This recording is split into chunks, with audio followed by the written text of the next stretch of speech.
білесіз ғой жүректің қалай ауырғанын сезесіз ғой, қалай жүрегіңіздің былай сынып жыртылып жатқанын сезесіз ғой, кәдімгідей физически сезінесіз.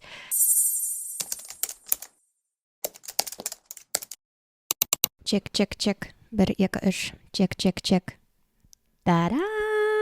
Күшті жаңалықпен сіздермен бөлісемін. Мен наконец-то микрофон алдым. Енді сіздер менің видеомды сапалы аудиомен тыңдайтын боласыздар. Ей! Аллаға шүкір. Сәлем, менің есімім Айжан. Мен қазір 28 жастамын, скоро 29-ға толамын. 9 қарашада мен туған күнім. Жас анамын, 2,5 жаста қызым бар. Өзімді дамытуда, өзімді өсіру жолындамын, және осы каналымда өзімнің басынан өткен тәжірибелеріммен, алған сабақтарымен, инсайттарымен, жаңа білімдеріммен бөлісетін боламын. Егер сізге осындай контент қызық болатын болса, өз-өзіңізді дамыту, өз-өзіңізді тану жолында жүрсеңіз, онда маған жазылып қойыңыз, бірге дос болайық. Бүгінгі видеоның тақырыбын таңдауыма және осы әңгімелерді айтуыма маған шабыт берген, ол менің құрбым Динаның тұңғыш YouTube каналындағы видеосы. Ол құрбыммен өте қатты мақтанамын. Ол өте өнерлі, өте ақкөңіл, мейірімді қыз.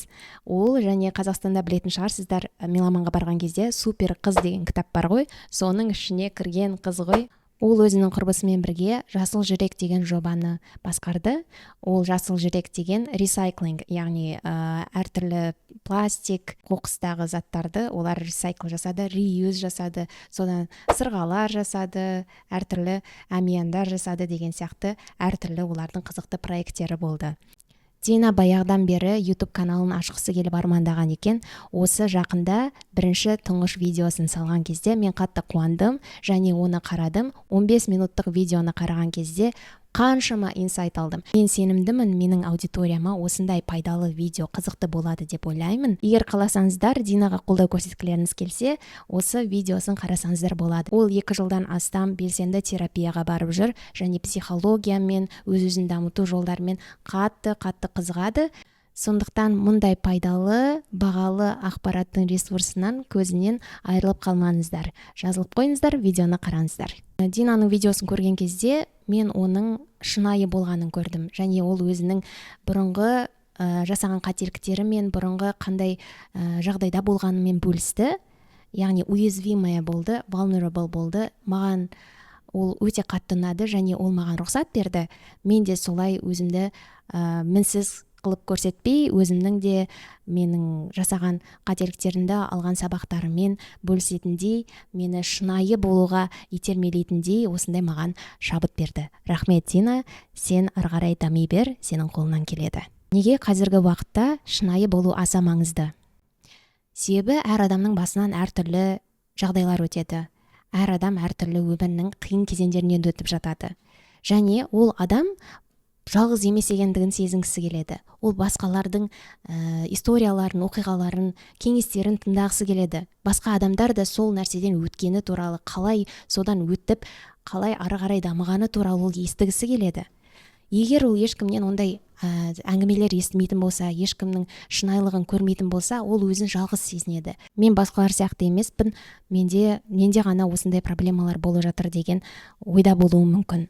Мен өзімнің өткен шағымда өзім үшін қаншама қиын кезеңдерден өттім, және сондай өзімді қатты төмен сезінген кездерімде, өзімді сондай үмітсіз сезінген кездерімде мен қалар едім осылай басқа бір адамдардың өзімен ойлауы сай келетін, өзімен жасты адамдардың келіп өздерінің шынайылығын көрсетіп, өздерінің сабақтарын, басынан өткен нәрселерін бөлісетіндей, өздерінің сезімдерімен бөлісетін қалар едім. Егер мен сол кезде Дина сияқты көбірек адамдарды көретін болсам, оларды тыңдайтын болсам, мен өзіме тірек таба алар едім. Және ол маған кішкене үміт берер еді. Және мүмкін осындай адамдардың шынайылықтарын естігеннен кейін менде кішкене үміт пайда болар еді, сенім пайда болар еді. Мен өзімді жылдамырақ, тезірек жинап алар едім деген сияқты. Маған бағыт көрсетер еді ол адамдар, қай жаққа бару керек деген сияқты. Сондықтан бұл шынайылық мен өте маңызды деп ойлаймын. Ендігәрі мен сіздермен көбірек шынайы болуға тырысамын, өзімнің тәжірибелеріммен, өзімнің жіберген қателіктермен сіздермен бөлісіп, қалай ол жерден шыққаным туралы, қалай мен өсіп жатқаным туралы сіздермен кеңестермен бөлісетін боламын. Және сіздерге оның пайдасы тиер деп ойлаймын. Себебі сіз жалғыз емессіз. Мұндай шынайылықты естіген кезде сіз өзіңізді біреу тыңдап тұрғандай, сізді біреу түсініп тұрғандай сезінетін боласыз, және өзіңізді жалғыз сезінбейсіз. Сіз бұл жолда жалғыз емессіз. Бірге өсеміз, бірге дамимыз. Мен мектепте отличница болдым. Мектепті алтын белгімен бітірдім. Мектепте ең ұқыпты, сондай тәрбиелі, тәртіпті оқушы болдым. Барлығын мінсіз дұрыс жасап жүретін, сабақты көп оқитын, барлық конкурстарға қатысып, сөйтіп жүретін адам болдым. Бірақ мектеп кезінде мен өзімді көбінесе изгой сезінетін болдым. Достарым аса көп болмады, және мені андай продвинутый группаларға мені қоспайтын болды. Мен андай бір ботаник, сондай қызықсыз, скучный адам ретінде көретін болдым өзімді. Және өзімнің внешностімді да жақсы көрген жоқпын. Себебі болды. Буллинг болды деген сияқты сондай нәрселер болды. Бәріміздің басымыздан өтеді ғой. Бұл маған осы мектептегі болған жағдайларым мүмкін маған сенімсіздік сыйлаған шығар өзіме. Және мен мектепте жүрген кезде қатты шаршайтын едім. Себебі барлық мұғалімдер, барлық адамдар менен сондай тәртіпті, ұқыпты, сондай әрдайым белсенді, активный болатын, әрдайым жақсы результаттар көрсететіндей күтетін болды менен. Және мен кейде мектепте сабақтан қашқым келетін, кейде мен андай билеп ойнап тұрғым келетін, кішкене андай өзімнің еркелігімді көрсеткім келетін кездер болды. Бірақ мен оны көрсете алмайтын едім, себебі мен үлгі болдым. Мектепте менің фотом ілініп тұратын болды. Және әр мұғалім мақтап жүретін болды. Аяжан, міне үлгі деген сияқты. Мен үшін үлкен жауапкершілік болды. Арқамда жүрген бір сондай бір давление сияқты сезінетін болдым. Және мен университетке түскеннен кейін, жаңа ортаға келгеннен кейін, жаңа қалаға келгеннен кейін менде шанс болды, мүмкіндік болды. Мені ешкім танымайды ғой, мені ешкім білмейді, менен ешкім нәрсе күтпейді деген сондай ой болды да, мен мүлдем қарама қайшы болып кеттім. Яғни мен мектепте отличница болатын болсам, университетте мен бәрібір сөйтіп жүретін болдым. Университетте ешқандай белсенді болған жоқпын, белсенділік көрсеткен жоқпын, еш нәрсеге қатысқан жоқпын. Бәрібір болды маған. Андай болады ғой, годтар жүреді ғой сериалдарда, киноларда. Whatever. Сондай болдым мен. Университетке түскеннен кейін менде мүмкіндік болды басқа бір топтарға, продвинутый группаларға кіруге, сондай тоже cool girl болуға менде мүмкіндік болды. Мен сол мүмкіндікті пайдаландым. Яғни басқа адамның рөлін ойнадым, адамдардың естігісі келген сөздерді айтатын болдым, сондай әрекеттер жасайтын болдым. Өзімді андай загадочный, mysterious girl болып сондай болып жүрдім. Яғни мен әрдайым бір рөлді ойнап жүрдім. Мен сол кезде ойлайтын болдым, егер мен cool, сондай кішкене грубая, сондай прямая болсам, мүмкін мені адамдар қабылдайтын болар, мен андай крутая деп ойлап, мені құрметтейтін болар, сыйлайтын болар деген сондай ой болды. Яғни мен өз-өзімді солай қорғадым. Осындай шит қойып алдым. Басқаша мен осындай қызбын деген осындай шит қойып алдым өзіме. Қазір ойлап жатсам, мен универ кезінде мен басқа адамдарды мені жақсы көргенін, мені ұнатқанын қаладым. Яғни ол мектептен бастау алады. Яғни барлығы мені ұнату керек, барлығы мені жақсы көру керек, мен мінсіз болуым керекпін, мен ең жақсысы болуым керекпін, ең күштісі болу керекпін деген сондай ой болды да менде, көзқарас болды. Және университет кезінде мен қатты тырыстым, адамдар мені ұнатқан, адамдар мені жақсы көрсін деп қатты тырыстым. Және мысалы мен группаларды жиған кезде, өзімнің достарымның тобы болған кезде мен әрдайым прикол айтатын, әзіл қалжың айтатын, сондай қалжыңбас қыз болдым, яғни стендапер болдым. Дина да өзінің видеосында айтқандай, мен сондай стендапер болдым. Өзімнің бір комплекстарыма, өзімнің бір кемшіліктеріме прикол ұстап, соның барлығын күлдіртіп, сондай болатын болдым. Біріншіден бұл дұрыс емес нәрсе болды. Олай жасамаңыз, өз-өзіңізге прикол ұстамаңыз, қатты кетпеңіз. Себебі егер сіз өзіңіздің сондай кемшіліктеріңізге, өзіңіздің бір комплекстарыңызға осылай күліп, әзіл қалжың етіп, сондай айтатын болсаңыз, онда басқа адамдар да ойлайды, значит, это нормально деген сияқты. Басқа адамдар да мүмкін сіздің шекараларыңызды өтіп бастайтын болар. Себебі сіз өз-өзіңізге осылай относитесь. Сіздің арақатынасыңыз өзіңізге деген осындай. Яғни сіз өзіңізді сыйламайсыз. сіз мысалы егер досыңызды сыйлайтын болсаңыз, сіз оған прикол ұстай бермейсіз ғой, сенің тісің бар ғой, сенің помнишь, сен ана шашың бірдеңе болып қалды ғой, деп сондай сенің толпалардың арасында, басқа достардың арасында алдында сен прикол ұстамайсың ғой досыңа деген сияқты. Сен себебі you care about his feelings дейді ғой, яғни сен оның көңілін ойлап тұрасың. Сол сияқты сен неге өзің көңіліңді ойламайсың, неге сен өз-өзіне қатты прикол ұстап басқа адамдарға солай рұқсат бересің саған прикол ұстауға, сондай сенің бір жерлеріне күліп соны әңгіме қылуға неге рұқсат бересің?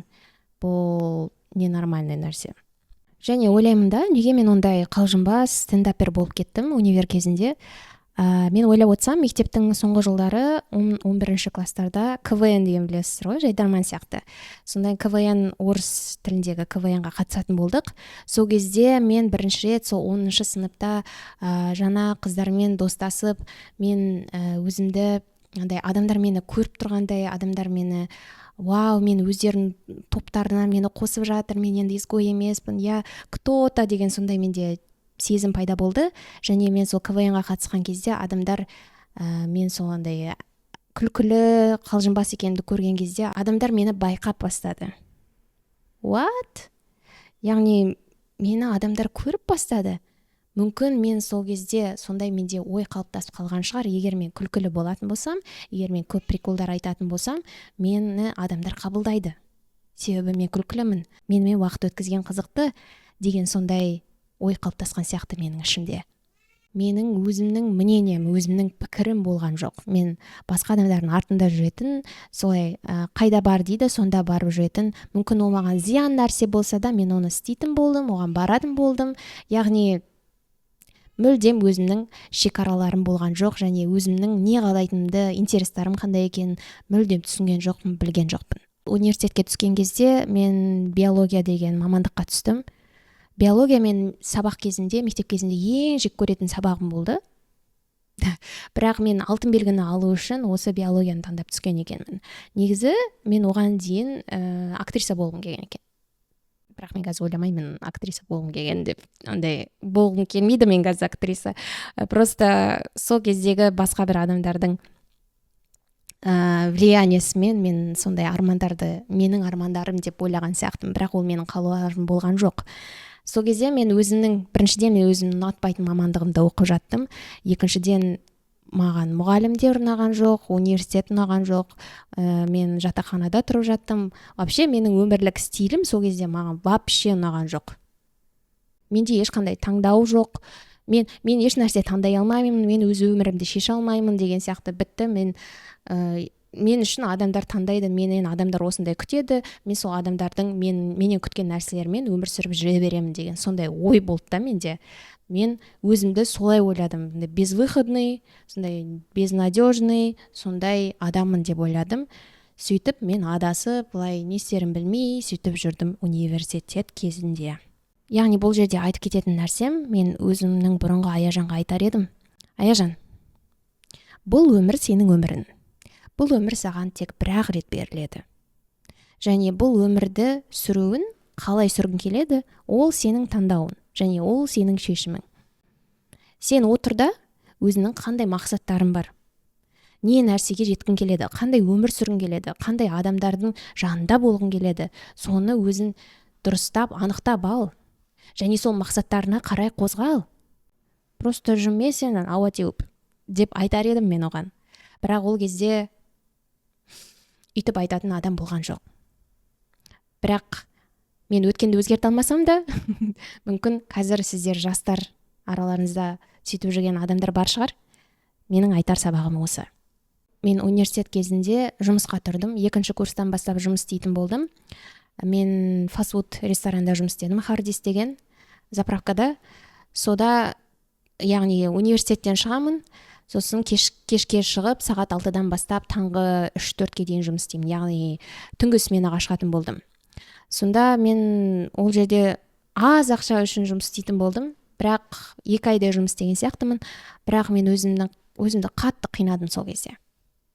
Білмеймін, мен ойладым, ақшаны табу үшін сен осылай қиналу керексің, қиналып табу керексің, сен теріңді төгіп табу керексің, ақшаңды, адал ақшаны табу керексің деп сөйтіп ойлайтын едім мен сол кезде.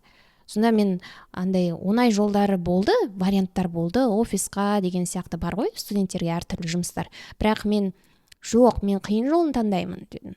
Бір құрбым бар еді университет кезінде, маған айтатын еді: Аяжан, сен әрдайым қиын жолды таңдайсың, иә? Сен өзіңнің өміріңді қиындатқан жақсы көресің, иә, деп сөйтіп айтатын. Себебі мен шынымен де қандай бір жоба болсын, қандай бір хобби болсын, мен қиын жолын таңдайтын едім әрдайым. It makes sense. Жатақханада тұратын адамдар білесіздер, таңғы 7-ге дейін сен кіре алмайсың. Егер сен кешкі 10-нан таңғы 7-ге дейін сен кіре алмайсың жатақханаға. Жауып тастайды, болды. Сонда қараңыздар, мен таңғы 3-те 4-те жұмыстан шығамын, шаршап шығамын да, одан кейін мен университеттің жанында бір столовая бар еді, асхана. Сонда ешкім болмайды ішінде, содан барып бір пирожки алам, бір шай алам, сөйтіп отыратын едім таңға дейін. Өзім жалғыз. Ай жаным, ай жаным. Бұл менің өзімді сыйламағаным белгісі. Яғни мен өзімді осындай өмірге лайықтымын деп ойладым. Мен осылай қиналуым керек деп. Мен далада түнегенді, төсекте жатпай далада түнегенді норма ретінде көрдім. Мен қаншама түндер солай өткіздім.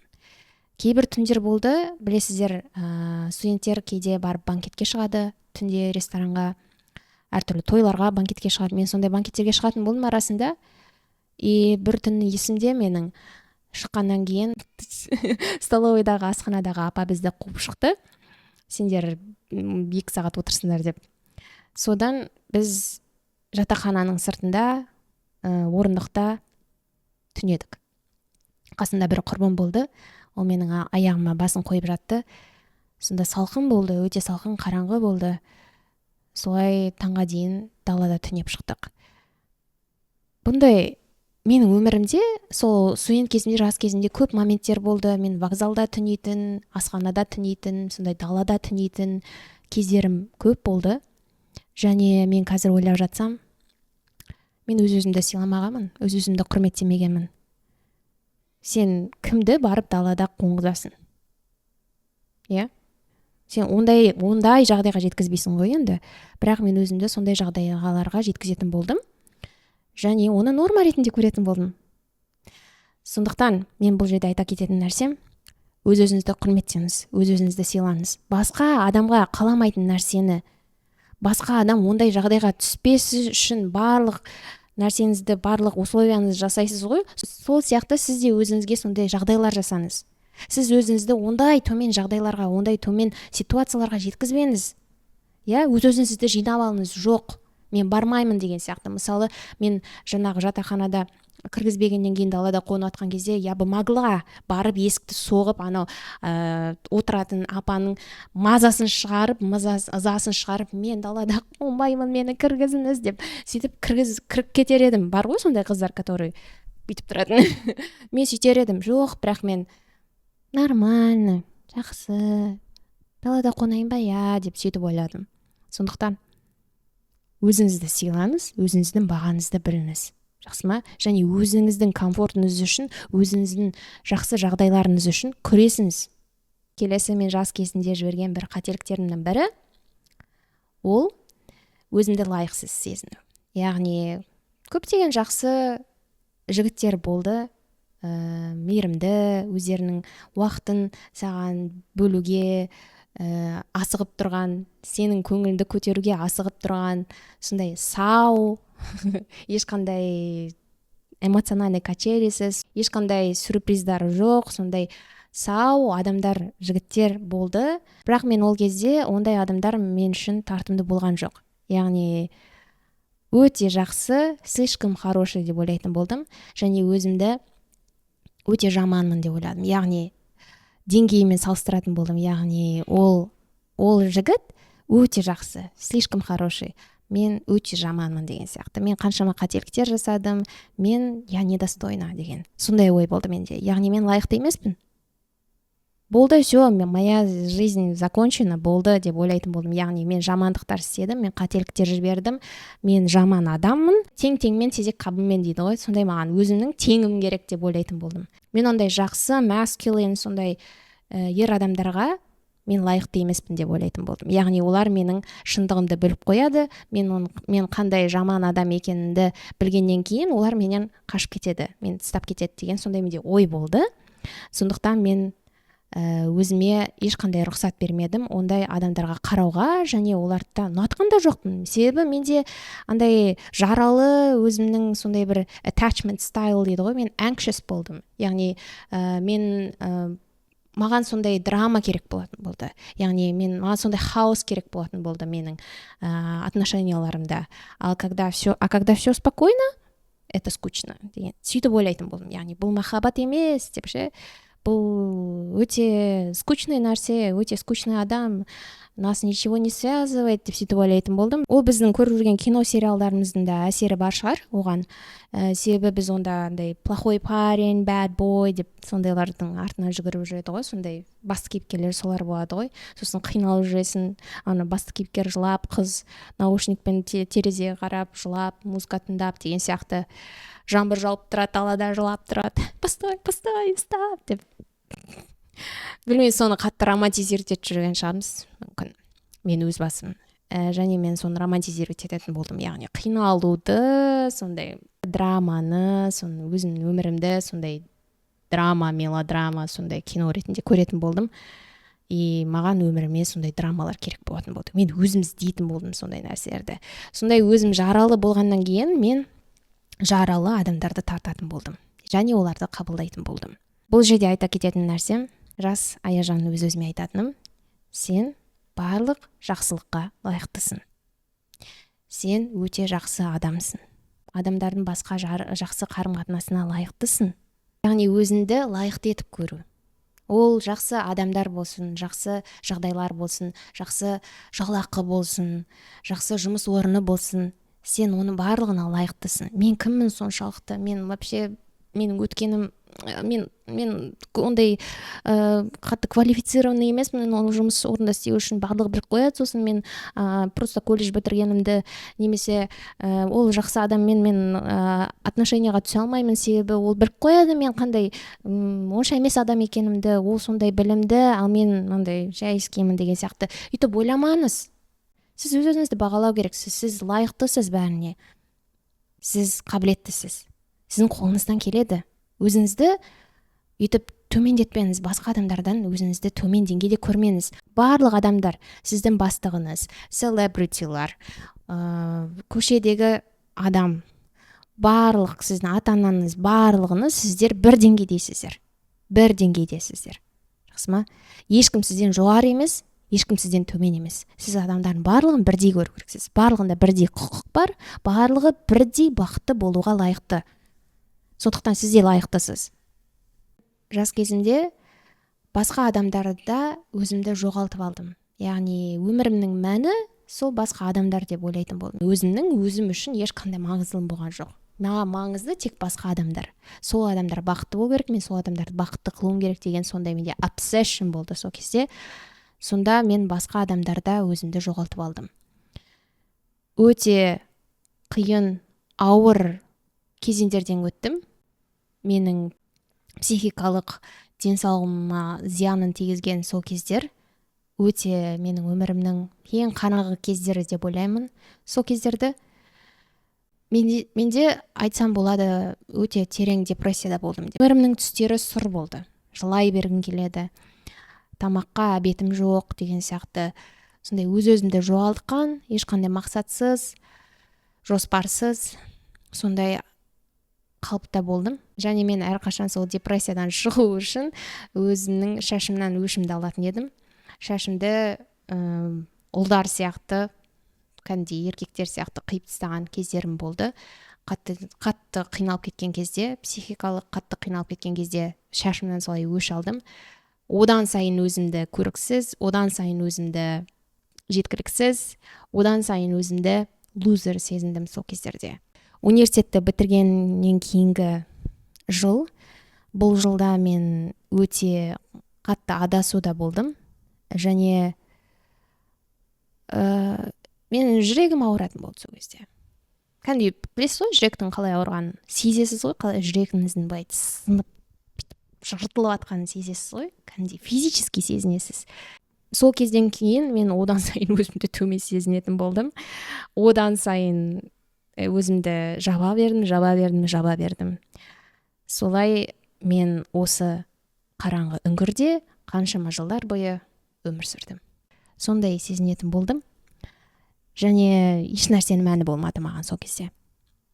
Мен өзімді лузер деп қабылдадым. Яғни мектепте қандай болдым, мен отличница болдым, алтын белгі болдым, барлығы менен сондай результаттарды күтті, нәтижелерді күтті, барлығы менен жақсы болғанымды күтеді, бірақ мен барлығын разочаровать еттім деген сондай ой болды менде. I'm a disappointment, I'm a loser деген. Яғни мен ешкімнің үмітін ақтай алмадым дегендей. Менен адамдар ұялады. Менде сондай ойлар болды сол кезде. Және ең қатты тиіп кеткен бір жағдай, мен сіздермен бөлісіп кетейін, бірақ мен бұны ешкіммен бөліскен жоқпын. Бірақ қазір сіздермен бөлісейін деп отырмын. Университет бітіргеннен кейін мен қызыл диплом алдым. Маған жұмыс предлагать етті профессордың өзі, маған қасыма ассистент бол деп солай предлагать етті, ағылшын тілімді көріп, бірақ мен одан отказ бердім. Мен ол жұмысты қабылдамадым. Яғни мен әрдайым қиын жолдарды таңдағанды жақсы көретін болдым ғой. Жеңіл жолдар, оңай жолдар, значит, тут что-то не так деген сияқты сондай ой болды да менде ол кезде. Сондықтан мен өмірімді қиындаттым. Содан кейін қаншама нәрселер болды, оның барлығын айтып отырмаймын, бірақ мына жағдай болды. Мен қандай жұмыс істеймін, маған маңызды болған жоқ. Яғни мен қайда жұмыс істеймін, кім болып жұмыс істеймін, маған вообще маңызды болған жоқ. Себебі мен өзімді айта кеткендей лайықсыз сезіндім. Все, мен өмірім бітті, осы болды дегендей. Мен ешқандай өзгертулер енгізе алмаймын өміріме деген сондай ойлайтын болдым. Сөйтіп ойлайтын болдым. Бір жылдан кейін неде істеймін, мороженыйда жұмыс жасаймын. Бамбинаны білесіздер ме? Бамбина деген мороженыйда сол кезде жұмыс істейтін болдым. Және мені бір точкаға қояды, Мега-Силквойға, Астанаға. Мега-Силквойда жұмыс істеп отырамын. Шашымды қиып тастағанмын, еркектер сияқты. Шашымды қиып тастағанмын. Содан кейін бүйтіп мороженыйды салып жатсам, алыстан бір кісі келе жатыр. Маған қарап келе жатыр. Сонымен қарадым да, ол кісі, бұл сөйлеп жатқан болашақтағы Аяжан, видео бұндай ұзаққа созылып кетеді деп ойламаппын, сондықтан бұл видеоны мен 2 бөлімге бөлдім. Келесі сериясы қызық болса, ол кісі кім екенін көргіңіз келсе, келесі видеоны жіберіп алмаңыз. Мен сіздермен қазір өте жақсы қуанышты жаңалықпен бөліскім келіп тұр. Мен сіздерге арнап осындай сұрақтардан және тапсырмалардан тұратын күнделік жасадым. Бұл күнделіктің атауы қараңғыдан жарыққа. Мен айтып кеткендей, өміріңіздің қараңғы кезіңізден жарыққа шығуға көмектесетін, сізге бағыт беретін. Бұл күнделікке мен энергиямды, уақытымды, жүрегімді салдым. Сіздерге көмегі тиісін деп. Кейде болады ғой, мен өзім жақсы көргім келеді, мен өмірімді өзгерткім келеді, бірақ қай жерден бастарымды білмеймін деп ойлайсың ғой. Сондай адамдарға міне осы жерден бастаңыз деп. Сізге бағыт ретінде, сізге бірінші қадам ретінде осы күнделікті жасап шығардым. Егер сіздерге осындай мен жасаған күнделік қызық болатын болса, описаниедағы сілтеме арқылы өтіп, толығырақ біле аласыз. Сіздердің қолдауларыңызға, лебіздеріңізге, сенімдеріңізге алғысым шексіз.